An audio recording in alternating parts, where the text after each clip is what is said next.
Życzymy Państwu przyjemnej podróży.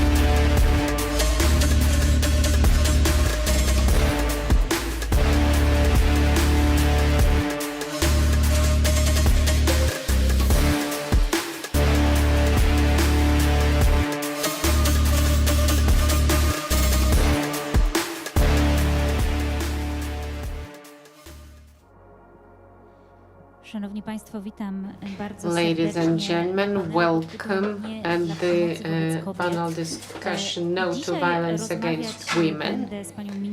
We are discussing it with Katarzyna Kotula, Minister for Gender Equality, Rzeczniczką do spraw przeciwdziałania Commissioner przemocy for wobec kobiet Fighting Feminoteka, pani Violence Joanną Against Gzyra-Iskandar. Women, Feminoteka Joanna Gzyra-Iskandar. I proszę Państwa, nasz panel And zmieniał się our bardzo panel dynamicznie. discussion has Miała changed dołączyć in do a nas Justyna dynamic Mazur, manner. rozchorowała się w piątek. Justyna Mazur Miała do was nas supposed to dołączyć be aktorka here and Breszka, she rozchorowała got a się cold. dzisiaj rano.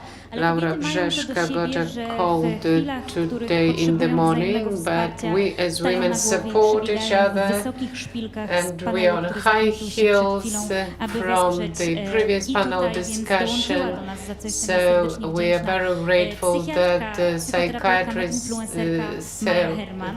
therapist Maja Herman and influencer as well.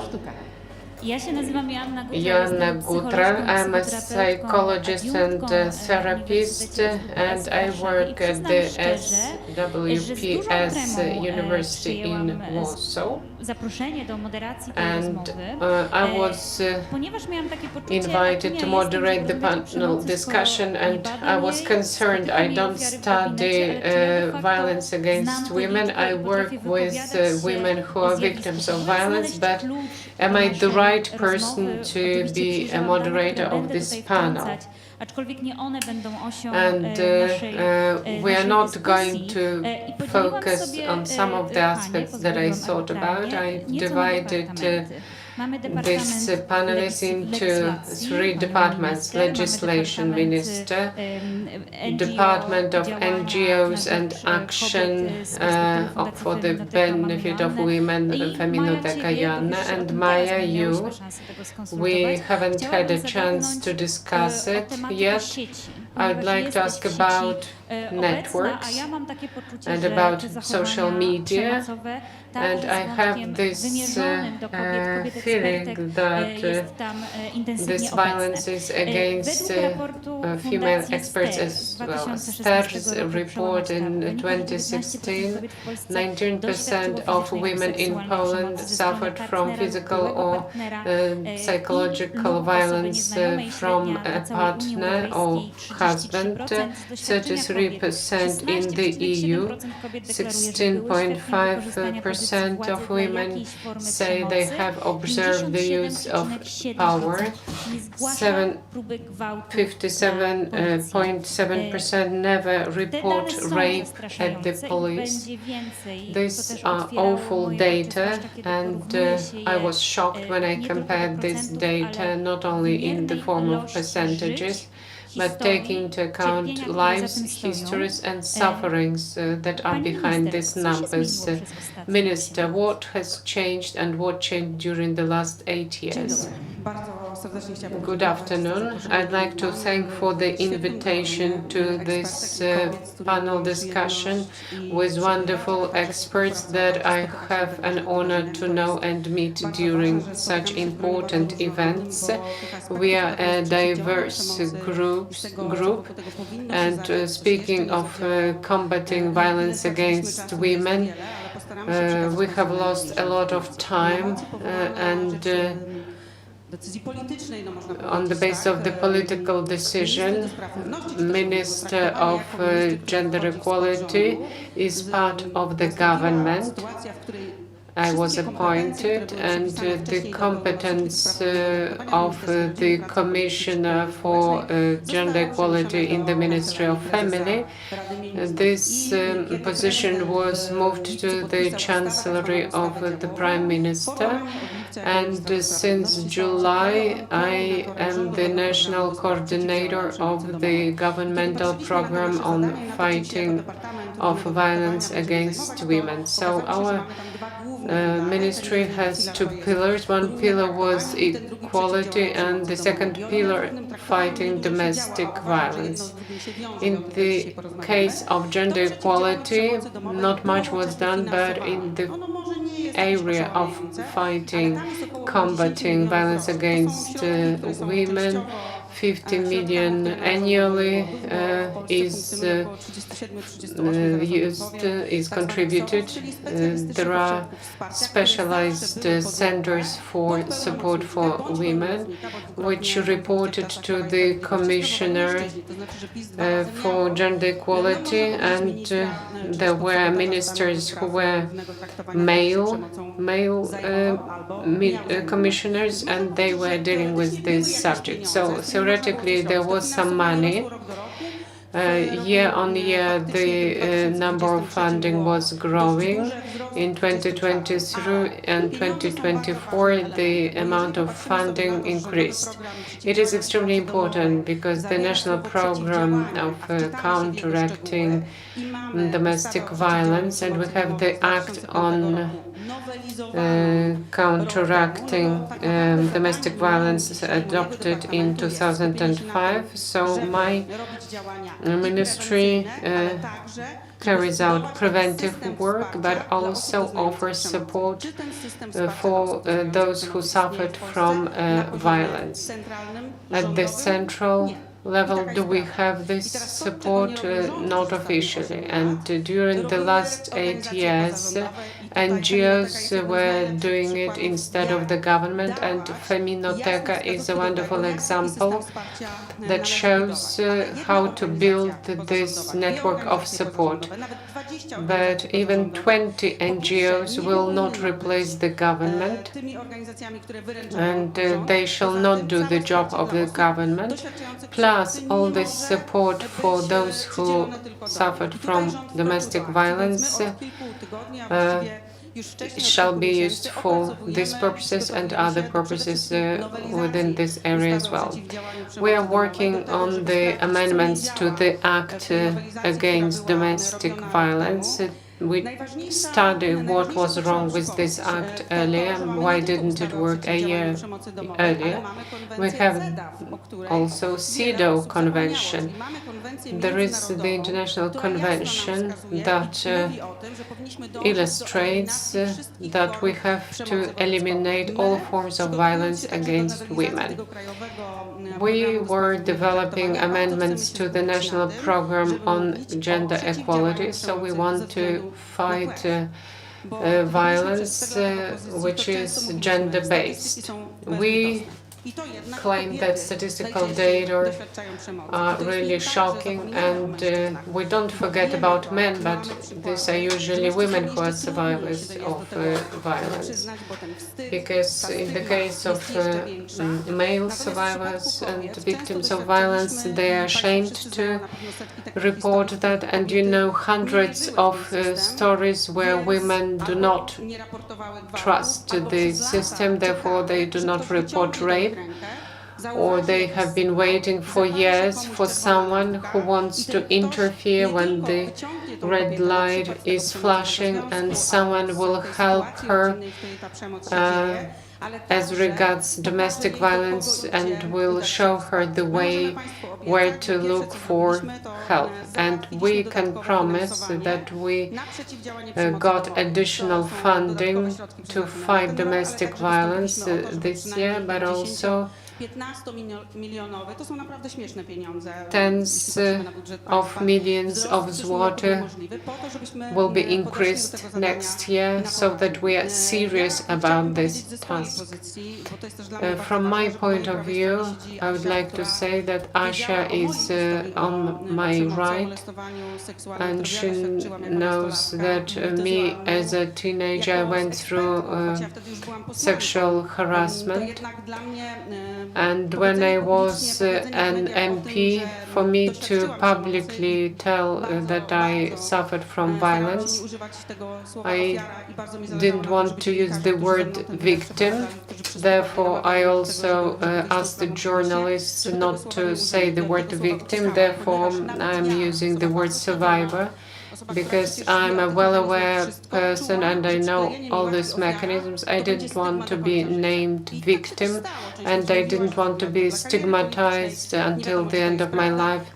Some people said I was lying just because I was speaking up, and some people labeled me a victim of violence. And if someone is a survivor of violence and suffers from violence, how can they find this strength to speak up?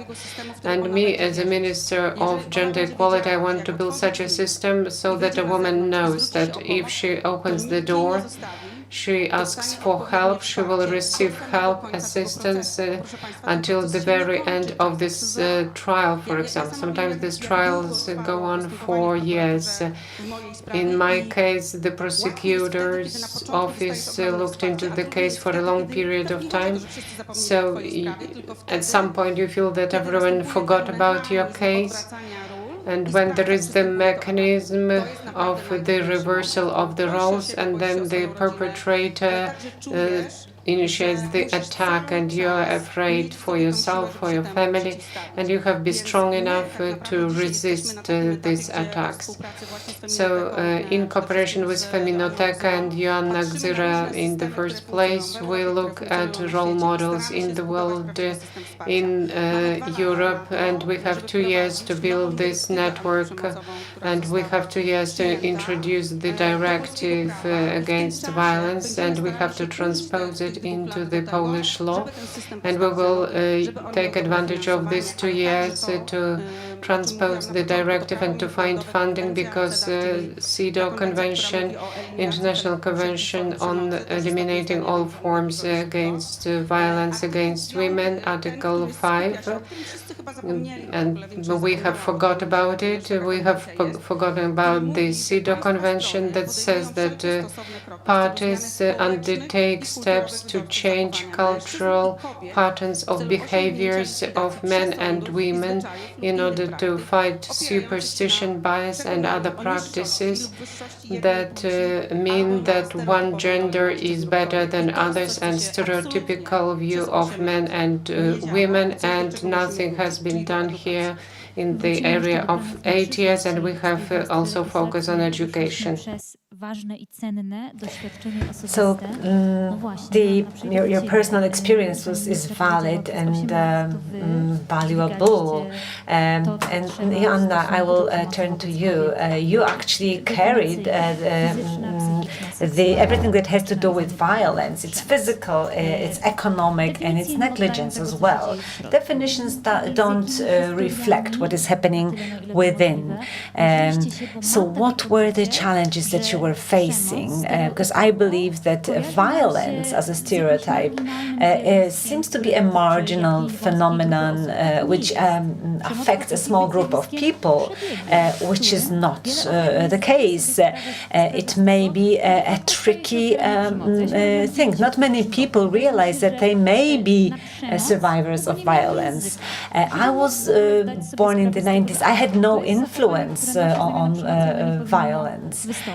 So actually certain behaviors were not clearly defined as such. I was not hit by anybody. I was not sexually assaulted.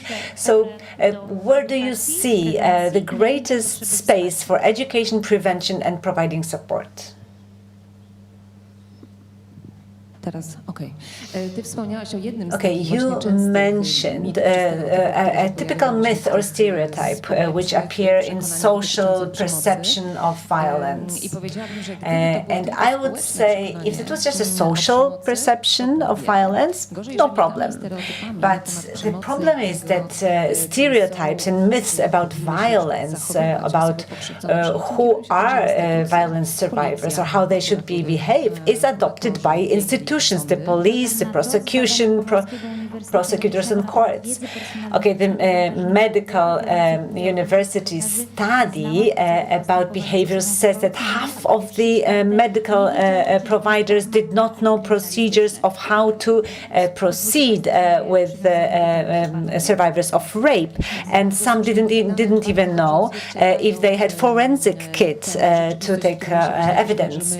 Yes, this is what we are facing, and I hope with in joint effort we'll be able to change the situation at least slightly.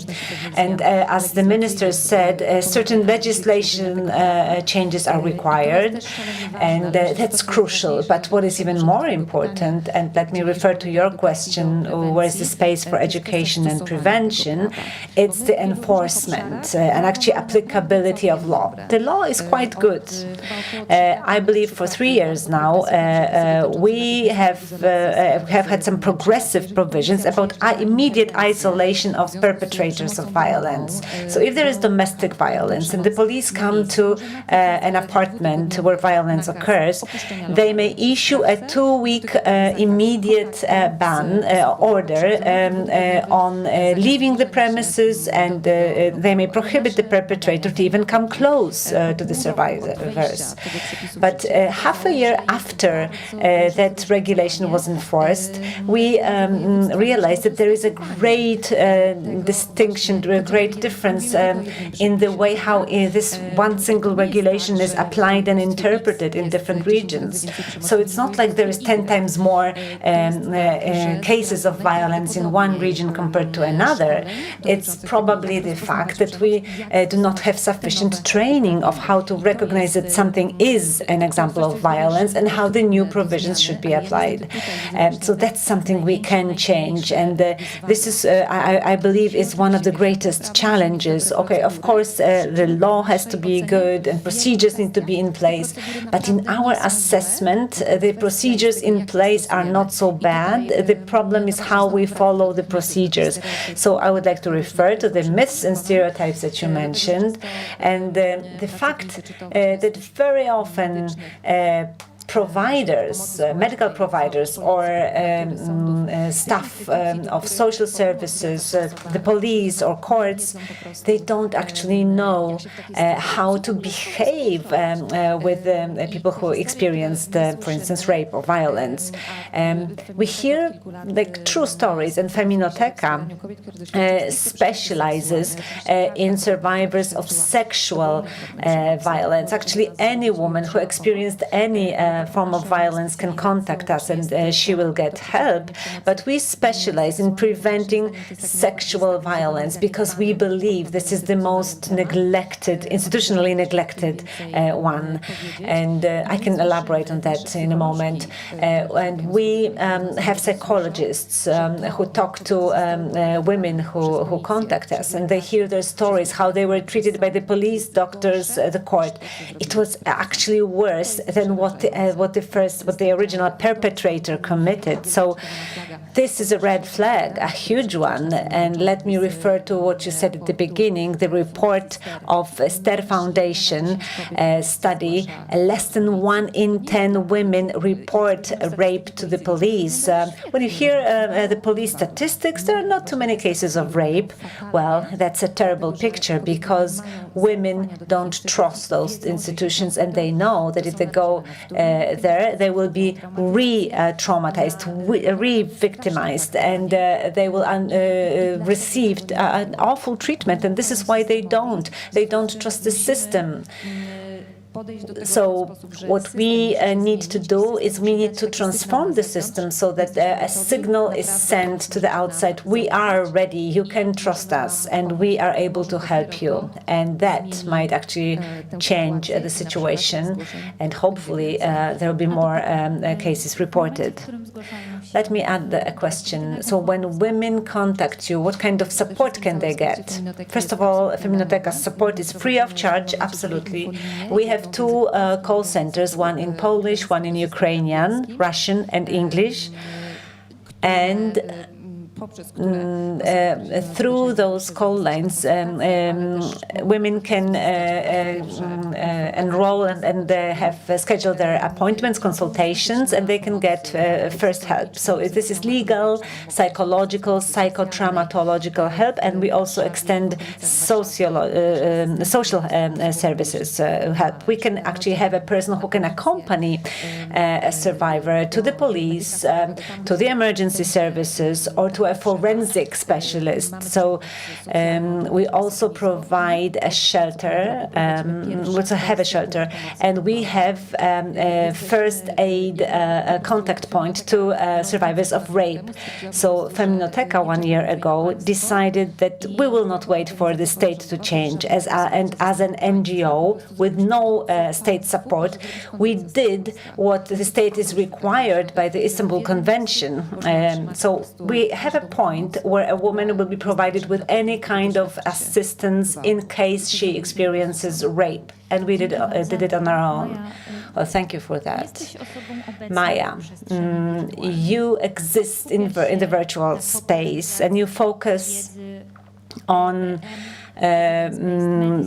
popularizing evidence-based medicine information, which is effective. And I will tell you, as your observer, you are a recipient and object of hate messages. So is this a phenomenon that results from the kind of content that you publish? Is this a kind of violence which actually affects what you do? And if you're ready, how do you deal with this? If you're ready to share with us. Well, first of all, I don't have a problem with the word victim. I think it's because I worked in the 90s. I worked as a teenager and I volunteered to help the people who experienced rape. It was my first contact with mental health cases, and there were women who experienced physical violence. I remember that.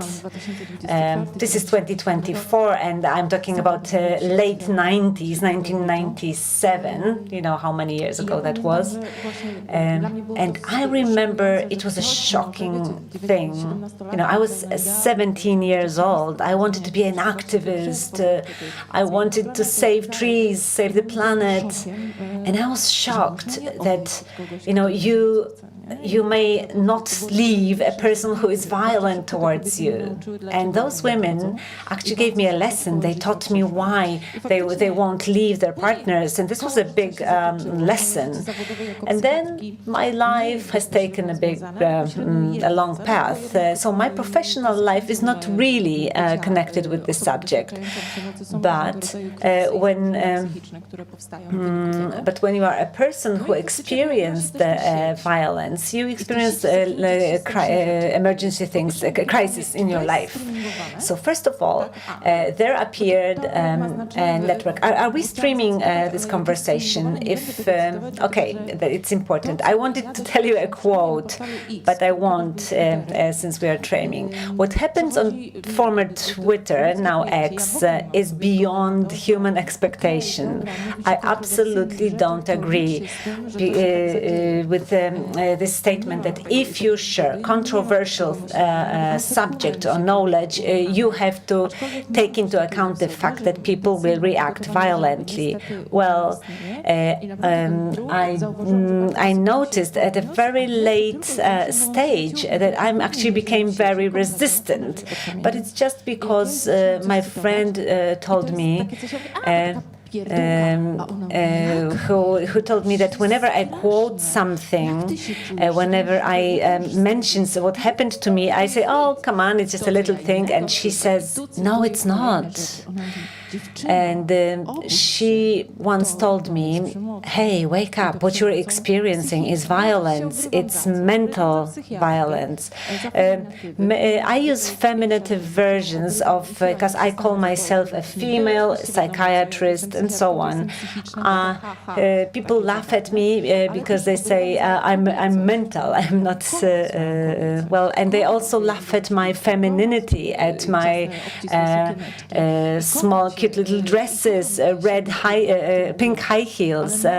I do it intentionally, and there are many portals where they consistently say, or write, that I'm a sex worker. Well, actually, they don't actually say sex worker. They say something different. For instance, if they take a picture of me with showing my knee, I get 1,000 comments, threats.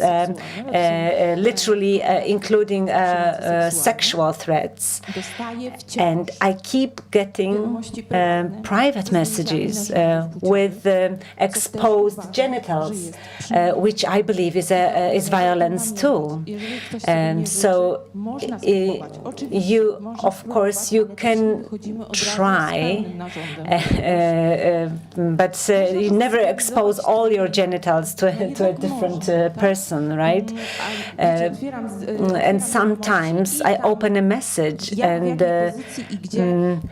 I get a list of poses that somebody would like to put their genitals in me, and how that's not something I should be getting. So the reason I'm asking you this question is that younger generations, they don't distinguish between virtual and real space. For them, it's one. And yet, the law does not catch up the things that are with the things that are happening on the internet. And I believe a lot of violence is happening on the internet. And I have some statistics to support that.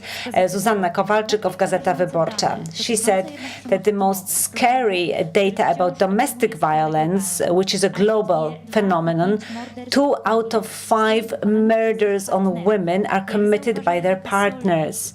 And Rebecca Solnit, who analyzed the US cases of violence, she said every 3 years the number of victims of murders are actually equal to that number, the number of victims of the 11/11 attack.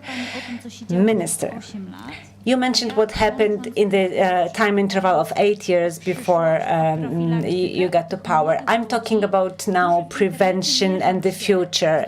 And I'm talking about young people who are facing experience now.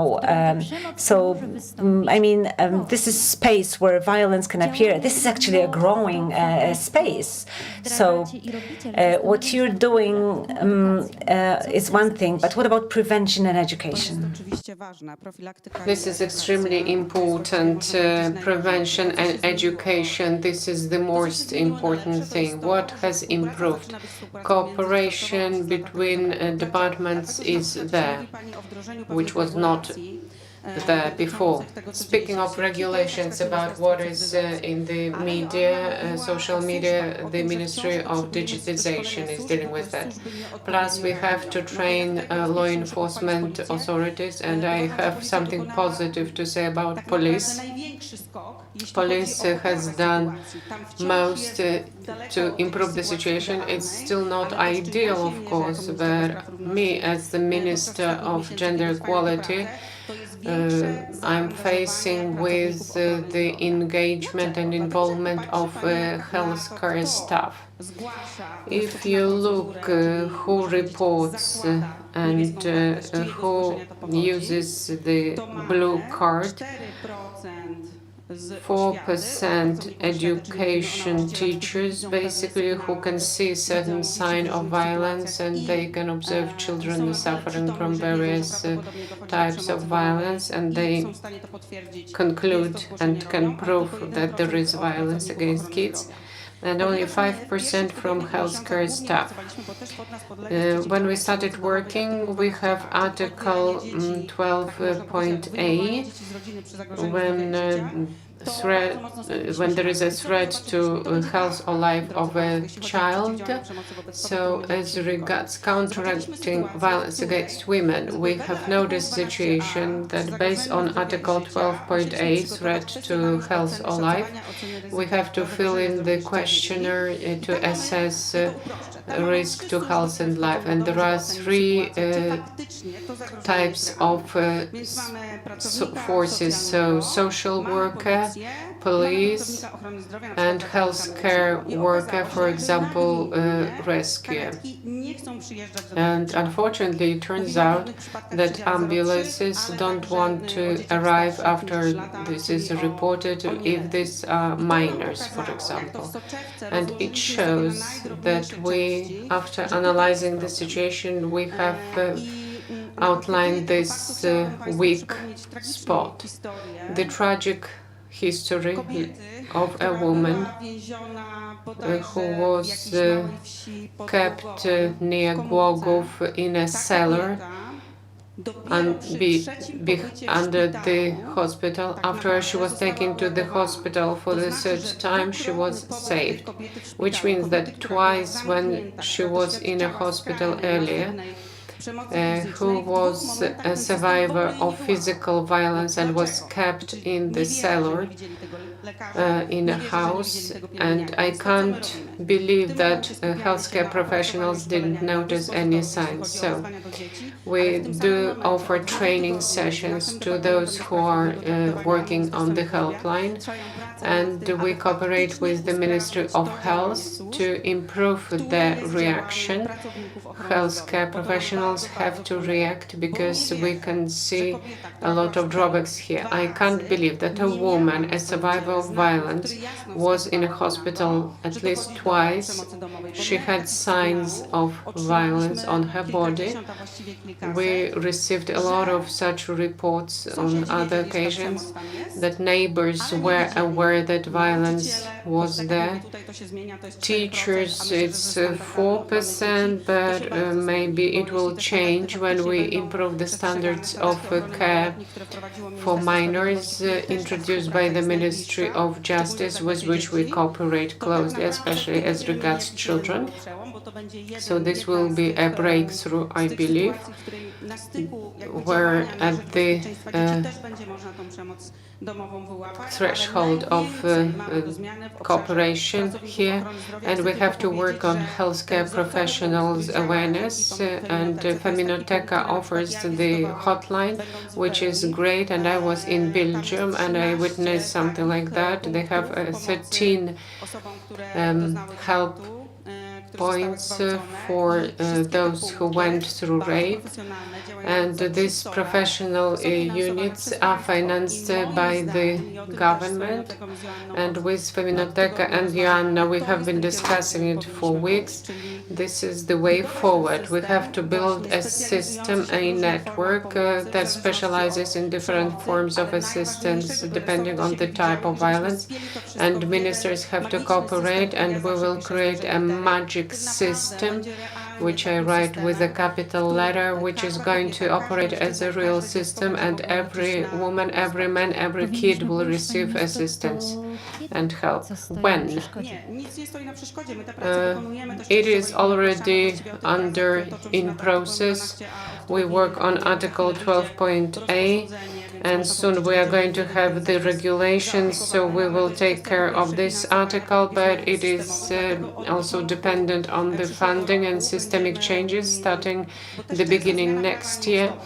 It's not good to amend the laws all the time because it was amended 1 year ago, so we have to be careful, but since January we are going to meet with NGOs, and we will try to amend the law in such a way as to introduce a real change.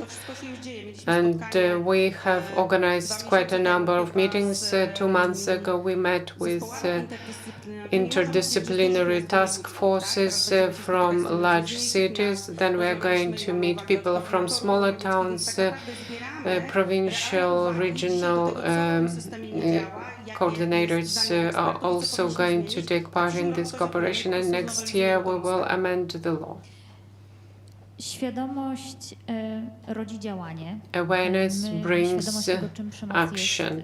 Awareness about violence and its forms may lead to reaction, to response. Joanna, do you see changes in a society in their thinking about violence? I think that it's a very interesting moment in time when we can actually observe awareness which is improving. Feminoteka has noticed that not only survivors of violence but also witnesses are using our hotline, and they discuss with us that something is not okay. They don't know how to name this problem. They don't know what to do, and it's fantastic.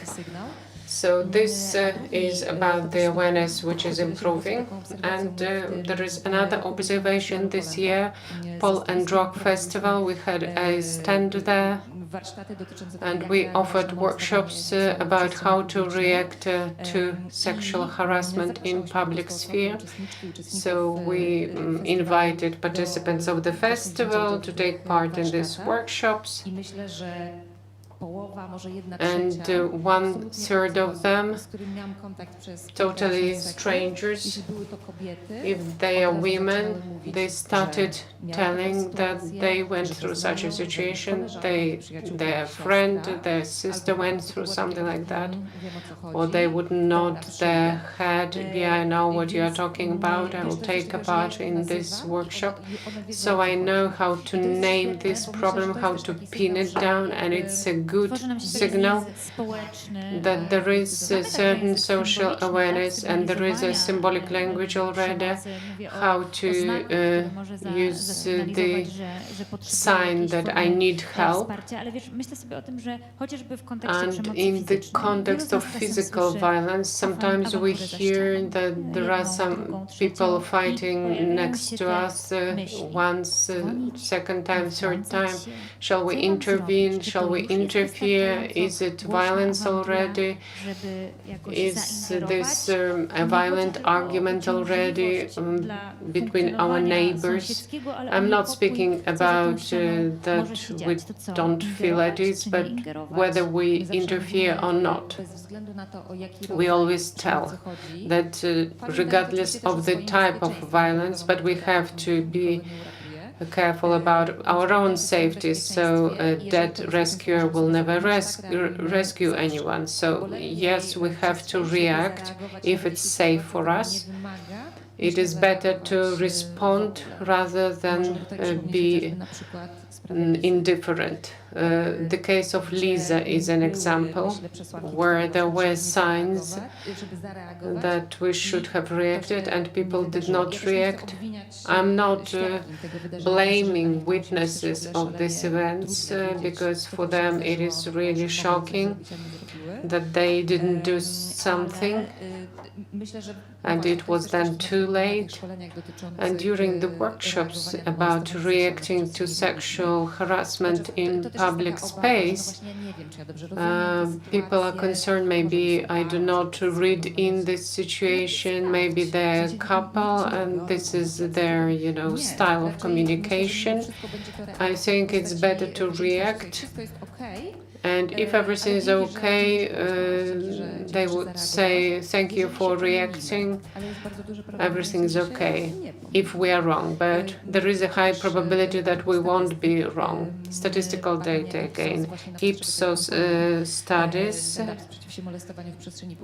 fighting violence, 77% of women in Poland at least once went through sexual harassment in public spaces. 77% went through this.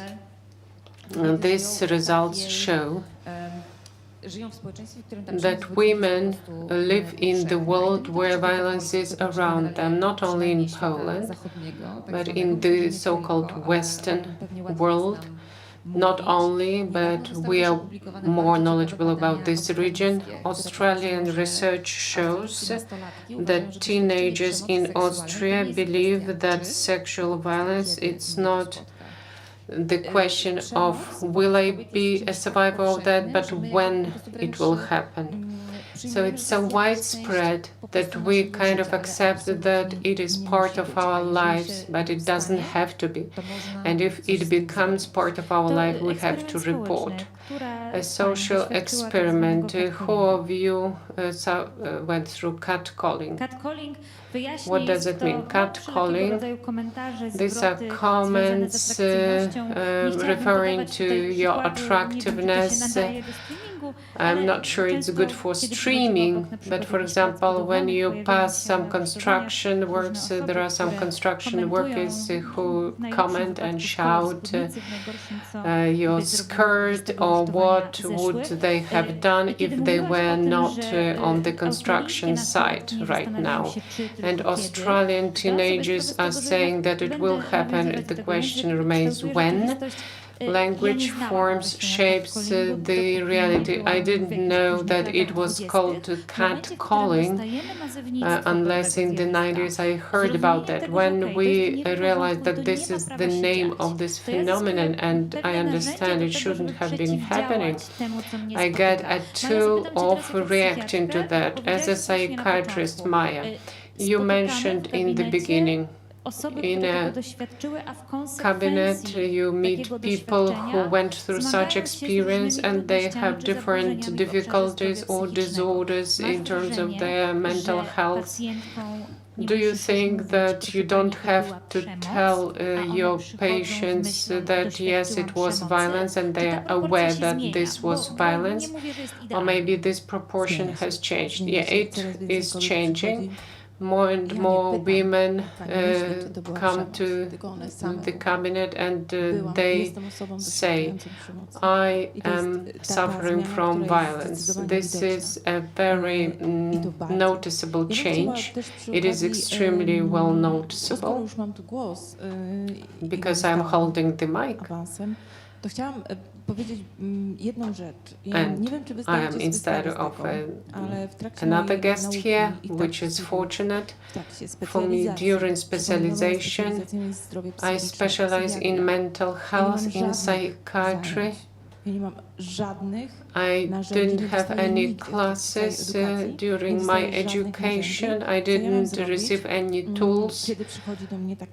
What to do when such a person arrives at my cabinet? There is a forum called Mothers, Doctors.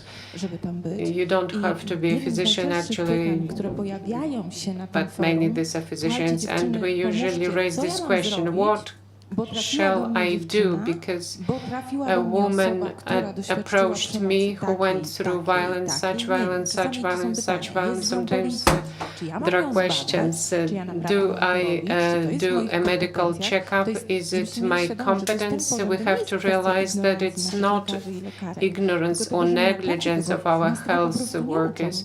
We are just not taught what to do. We are not trained.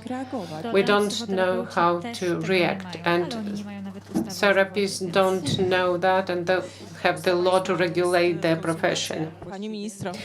Well, the law on therapists is under consultations. Well, let's not go there. This is a long discussion. Let's have it after the panel. Okay, and I want to say another thing, something that is triggered immediately. And since we have a representative of the government, I would like to take this opportunity for us medical practitioners to get some security, because you know what happens? Doctors are accused for making false reports by the patients. So sometimes we, out of concern, we want to pretend we don't see, we don't hear, because these are not single-off situations, one-off situations. I can actually give you names of doctors that people eventually filed a report that doctors exceeded their authorizations. But I'm on your team. I believe it's better to report one time too many instead of one time not enough. Even if one report out of 100 is a true one. Sometimes it's your professional risk as a doctor, but I'm not able to change the situation. This could only be changed by regulations. I just hope that we have some way for doctors to get protection, so that then they're not reported on. So now, right now, we are like free electrons. We get no instruction, we get no training. We are in the first line of contact with our patients, and I'm not even talking about psychiatrists. I'm talking about doctors as a professional group. Well, I confirm. The thing is that we analyzed the situation thoroughly, and we looked at children and what is working, what is not, and why people don't react. We were talking about a broader context of counteracting domestic violence. And I both understand and do not understand the situation. I would prefer doctors and teachers to be overreacting than underreacting. So whenever we talk about a good system, I will refer to standards of protecting the underage children. But it's good if we have a look at the situation, because we need to reformulate the system of protecting children. And we also want to reformulate the children of responding to survivors. Because when we talked about Lex Kamilek, it turned out there is some chaos. But now we developed standards, and these are principles, a set of principles that need to be taken into account in cases of peer violence. I may be the oldest panelist. I'm not sure, but I didn't Google you. I don't know your age, but nobody has ever talked to us about this subject. For 30 years, I myself was not able to define if what happened to me was violence. Now I know it was.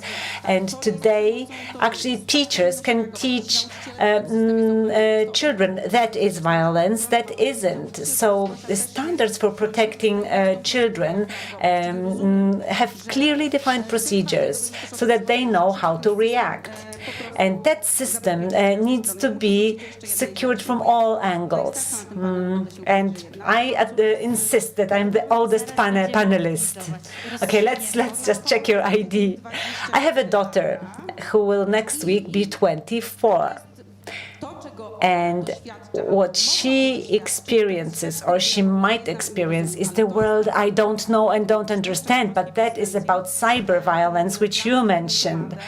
To me, the most important topic to deal with is artificial intelligence, digitalization, violence, and influence of artificial intelligence on equal treatment. And that is something we'll be discussing during the presidency with the different ministers in the EU, because we have 2 years to work on the anti-violence directive.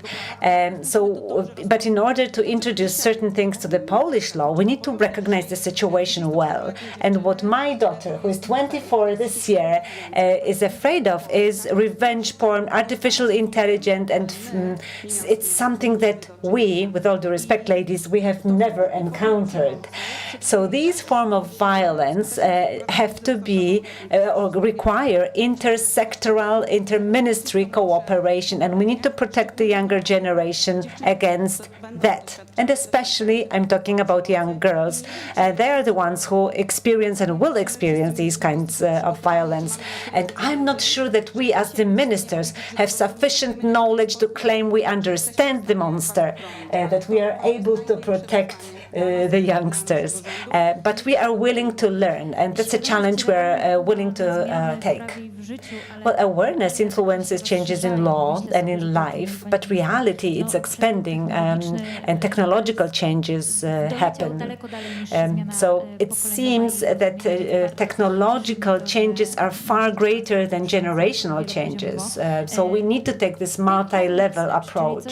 What is the take-home message that you would like, each of you would like us to take home, to remember from today's discussion in the context of this no towards violence against women? So who would like to start? I would say react. Even if you're not certain, react. Make this anonymous phone call the police, talk to another neighbor.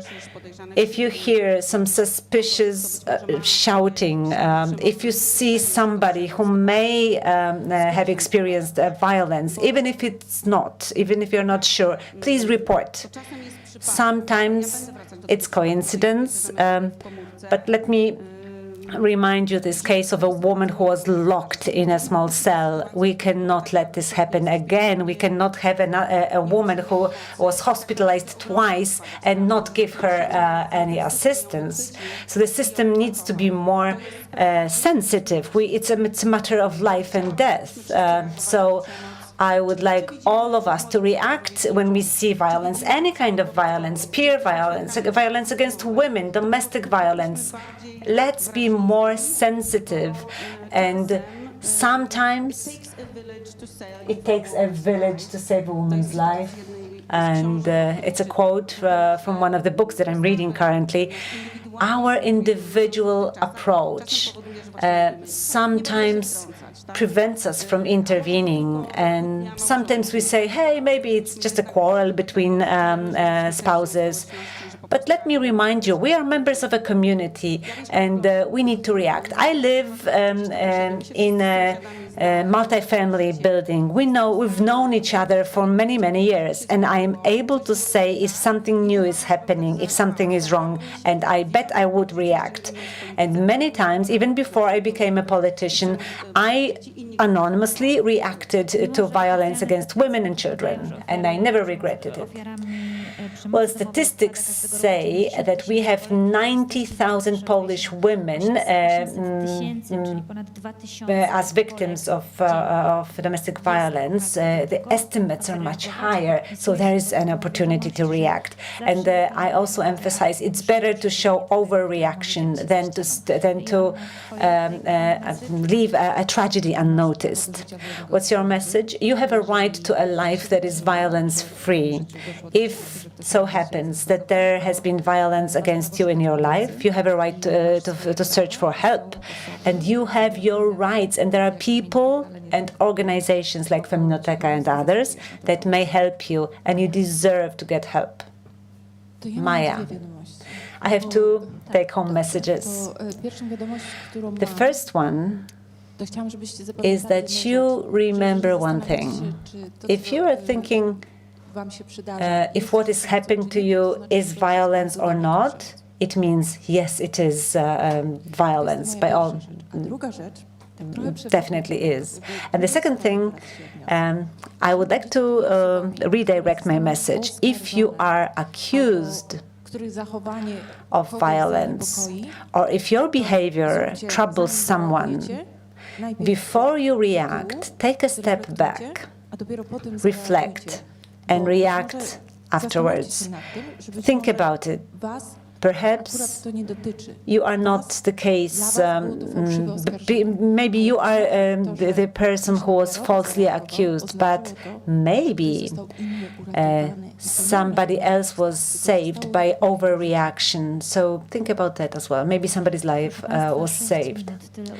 6 more minutes. This is how much we have for questions. Do you have any questions? I warmly recommend asking questions. I believe we created such atmosphere that we can be open and have a fair discussion. I think your appeal is great, react. But if there is reaction, it doesn't help much because statistics say that these cases are often prolonged and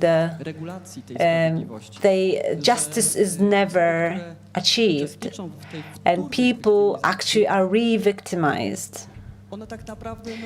And survivors of violence suffer a great expense, and on the other hand, they don't get a comforting equivalent that they acted courageous. Well, it's a great thing to hear.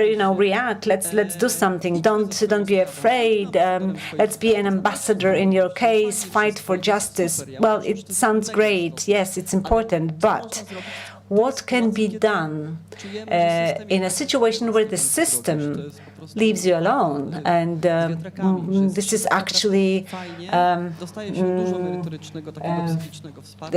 you are left alone in the struggle, in fighting for your rights, and at the end of the day, the victim is not given justice.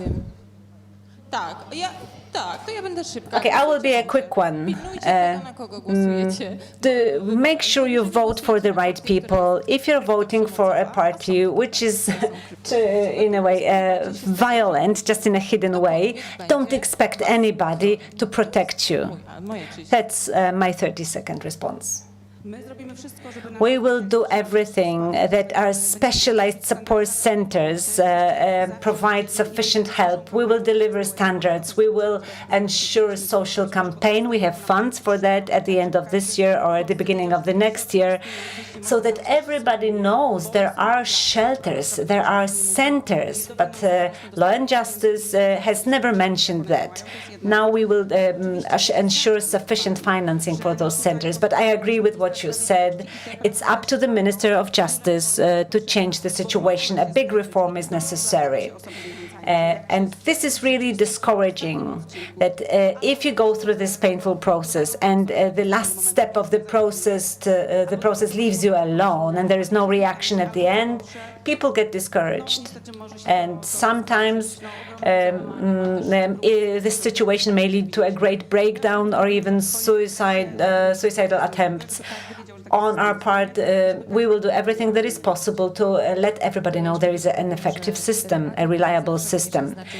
Well, let me say, react doesn't necessarily mean call 112 and call the police. No. Next time you see your neighbor on the staircase alone, you can approach her and you can tell her, listen, I heard what is going on. Do you want to talk about this? If anything is happening, you can knock on my door. Or you can give her a phone number to contact Feminoteka, something like that. Okay, I lost my microphone.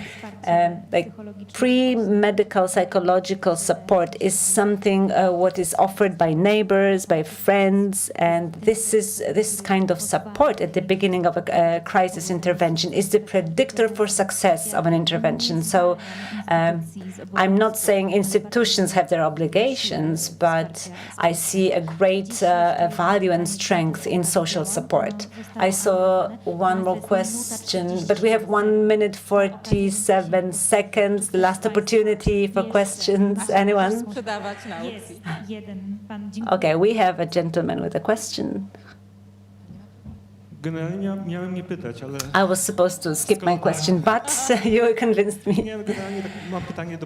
I have a question to the minister about the current situation, because amendments will be voted by these sad gentlemen, members of parliament. So the question is, what is the opportunity to bring about real changes? Well, everything that happened during the debate after little Kamil died about safety of children, Actually, I wrote my own law, a bill about violence against children, which relied on the British system. Scandinavian and Norwegian systems also introduce a high dynamic, but this law will apply to more than just protection of children. We want to introduce a system which will be applicable in every region. There are quite a number of topics we have to deal with, and we try to go above political divide, overcome this political divide, because no one will say they're against the law on fighting domestic violence and taking into account gender-based violence. It's not a controversial issue because there are always sad gentlemen who are against that, but we have to persuade them that we want to build a society free from violence so that everyone from early age understands what is violence, and the state builds the real support system. I am in favor of intervention of the state in the case of violence, and this is a direction I am going to take, more control and more intervention. You have spent this hour in the presence of Minister Katarzyna Kotula,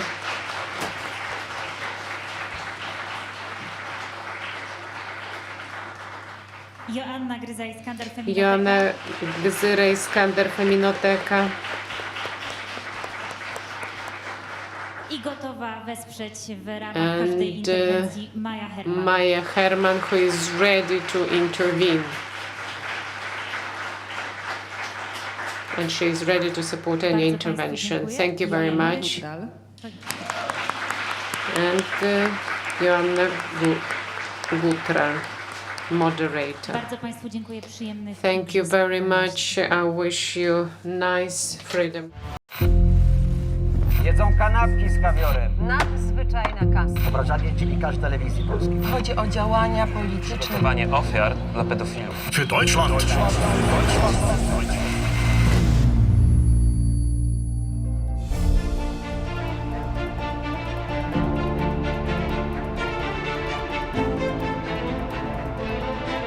TVP Info. Włącz się na nowo. Radość, nadzieja, życie, wyzwanie, pasja, pamięć, zaufanie, pokój, jedność. Słowa tworzą świat. Polskie Radio. Źródło wiarygodnych informacji. Plany biznesowe powstają z marzeń. Dlatego nie ma dwóch takich samych firm. Jedni chcą działać na całym świecie. Innym cały świat mieści się w dłoni. Sukces biznesu to nie tylko jego wielkość, ale też szczęście, jakie przynosi ludziom. PKO Bank Polski. Uwielbiam szycie w sieci. Wczoraj podszyłem się pod wnuczka, wieczorem uszyłem intrygę na apce randkowej, a dziś planuję grubymi nićmi szyte oszustwo z promocją. Tak się szyje. Na oszustów są sposoby. Zapoznaj się z poradami ekspertów na niedajsiepodszyć.pl.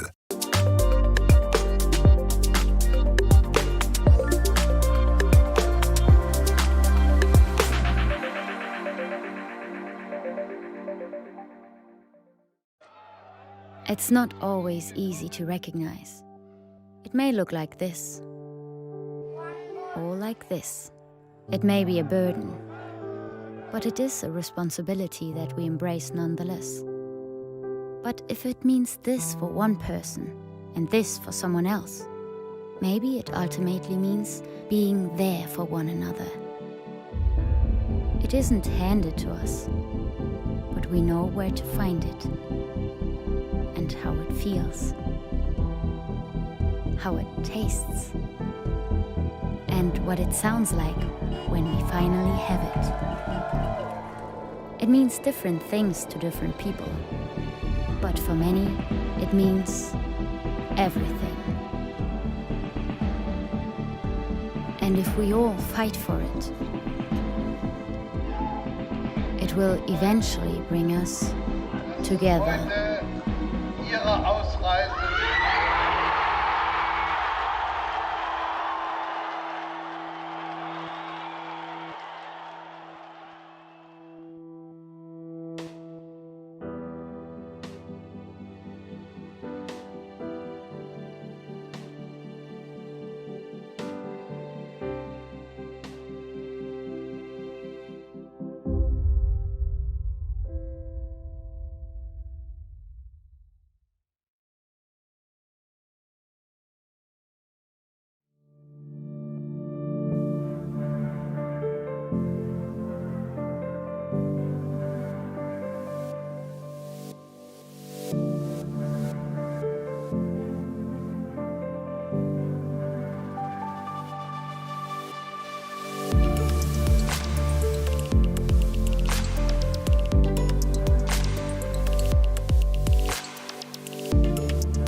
Polskie Radio. Jedynka.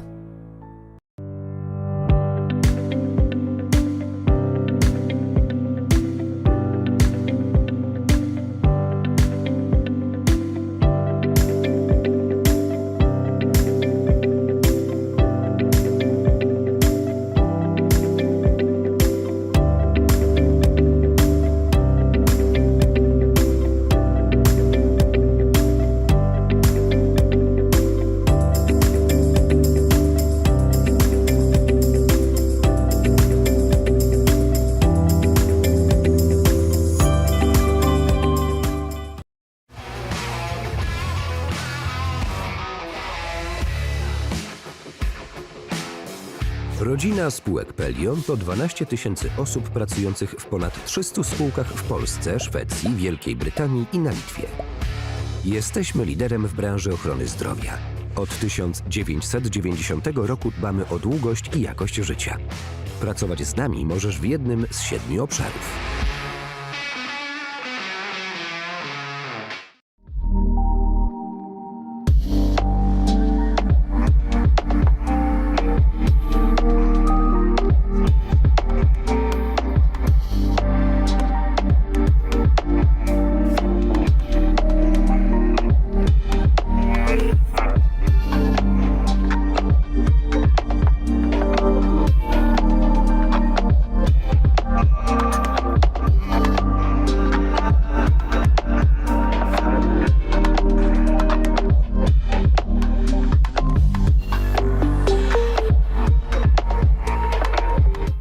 Zapraszamy do Trójki. Od nowa. Trójka. Program Trzeci Polskiego Radia.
Czy wytrzymasz klockowe tortury ze stoickim spokojem?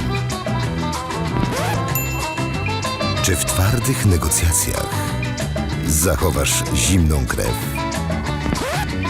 Czy poddasz się dobrowolnej eksmisji ze swojego łóżka?